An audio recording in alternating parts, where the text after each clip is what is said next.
Welcome back to Hawkenstein, ladies and gentlemen. Today, 2016 Subaru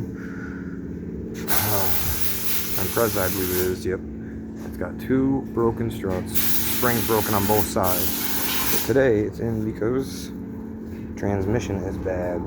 Old transmission's out. Intake manifold, airbox, starter, other half of the airbox. Back here we got cross member, both front axles, rear drive shaft, and exhaust shield. Then you come up over here and take a look, and you can see no transmission. New transmission should be here tomorrow, and we'll put her back together. And then waiting on the struts to come in, and we'll be changing them. Also have rear wheel bearings to do after the transmission is done.